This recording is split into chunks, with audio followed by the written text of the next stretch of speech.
Channel IQ upgrader. आज मैं नई जॉब अपडेट के साथ आप लोगों के बीच आया हुआ हूं जो निकाली गई है एनसीईआरटी।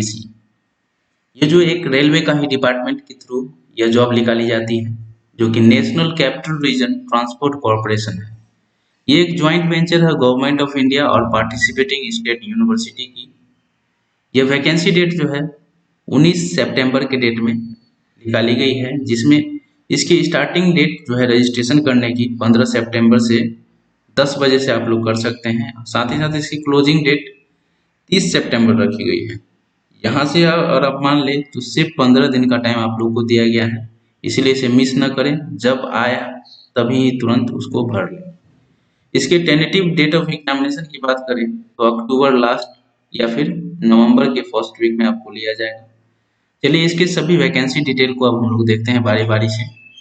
सबसे पहले यहाँ पे देखेंगे जितने भी पोस्ट हैं उनकी क्या क्वालिफिकेशन रहेगी, क्या एज लिमिट है और कौन से पोस्ट के लिए कौन से ट्रेड की जरूरत है। यहाँ पे सबसे पहले हम लोग देखेंगे मेंटेनेंस एसोसिएटिव। यहाँ मैकेनिकल की यह पोस्ट है, जिसमें अगर आपने 3 year diploma in mechanical engineering कर रखे हैं तो आप अप्लाई कर सकते हैं।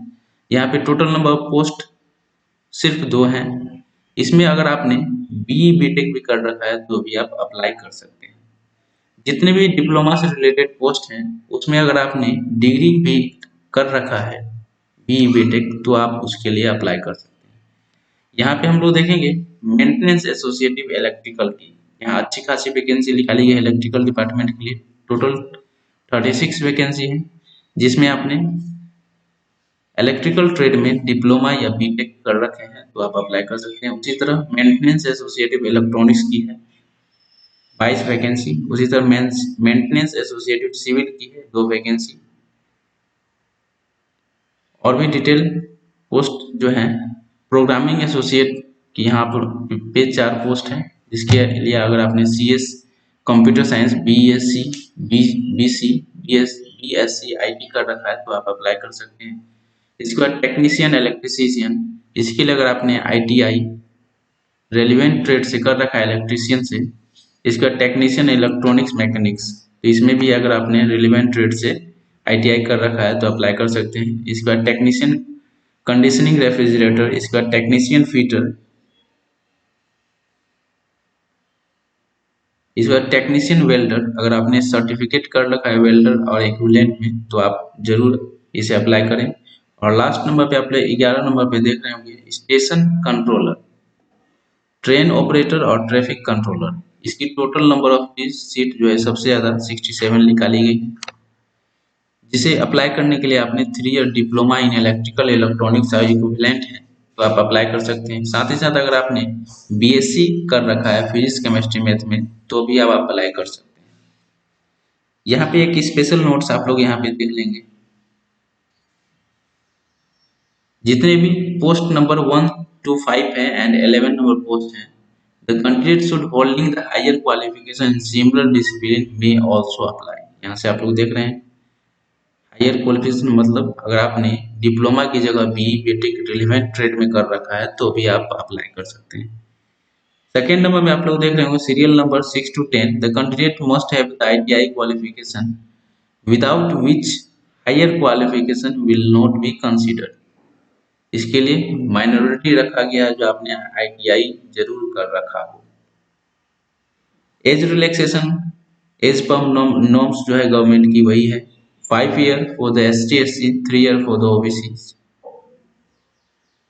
सिलेक्शन प्रोसेस की बात करेंगे तो सिलेक्शन प्रोसेस में आपका सबसे पहले एक सीबीटी बेस्ड टेस्ट होगा। सीबीटी बेस्ड टेस्ट क्वालिफाई करने के बाद जिस पोस्ट के लिए आपका साइकोमेट्रिक टेस्ट होगा उसे लिया जाएगा। उसके बाद आपका मेडिकल फिटनेस टेस्ट लिया जाएगा as per Indian railway medical manual.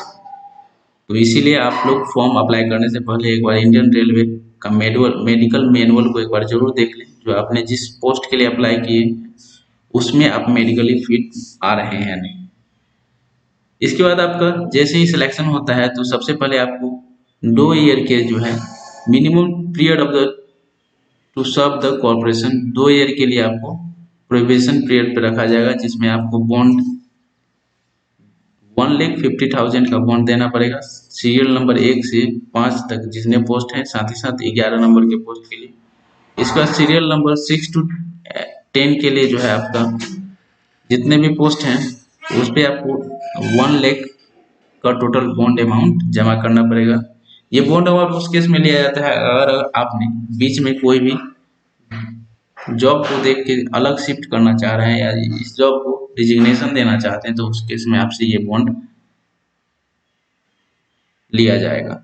इसके बाद इसकी सैलरी की अगर बात करें पे स्केल की, तो जितने भी 1 to 5 नंबर के पोस्ट थे और 11th नंबर के पोस्ट थे, maintenance associate, programming associate, station controller and traffic controller, उनकी बेसिक पे सैलरी 35,250 रुपये बनेगी। वहीं ट्रेन ऑपरेटर की 37,750, यहाँ से देख रहे होंगे आपके 37,750 रुपये बनेगी। और टेक्नीशियन की 23,850, ये इसकी पे स्केल है। जैसे ही आप ट्रेनिंग पीरियड को कंप्लीट कर लेते हैं, इसके बाद आपको जॉब पे रख लिया जाएगा। The corporation has to right to enhance or reduce the training period at the discrimination of any और ऑल ट्रेनिंग।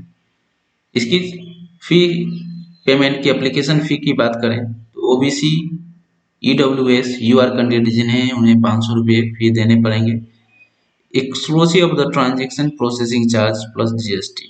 वहीं ST SC category candidate are not required to pay any fee, उनके लिए कोई भी फी नहीं रखी गई है। तो ये डिटेल इस वैकेंसी रिलेटेड थी, जो कि काफ़ी ही अच्छी वैकेंसी निकाली गई है, जिसे आप भरने में मिस न करें। इस वैकेंसी से रिलेटेड मेरे द्वारा दिया गया जानकारी आप लोगों को कैसा लगा? अगर ये नई जॉब अपडेट आपको पसंद आई हो तो प्लीज़ मेरे इस वीडियो को लाइक करें और साथ ही साथ मेरे इस चैनल को सब्सक्राइब कर लें, ताकि ऐसे ही मैं पल पल की अपडेट और नई जॉब अपडेट आपको हमेशा देता रहूं और आप कोई भी फॉर्म भरने से वंचित न रह पाए। यहाँ पे देख रहे होंगे आप लोग जो mapping of the engineering discipline जो है जितने भी हैं, अगर मैकेनिकल की बात की गई है तो मैकेनिकल में आपने ये सारे कोर्स कर रखे हैं तो आप इसके लिए एलिजिबल होंगे। वहीं इलेक्ट्रिकल की बात की जाए तो इलेक्ट्रिकल इंजीनियरिंग और इलेक्ट्रिकल इलेक्ट्रॉनिक्स इंजीनियरिंग आपने कर रखा है तो आप इलेक्ट्रिकल वाले रिलेवेंट ट्रेड के लिए अप्लाई कर सकते हैं। ये सारी डिटेल है जो आप एक बार फॉर्म भरने से पहले जरूर देख लें। Thanks for watching my channel, have a nice day, thank you.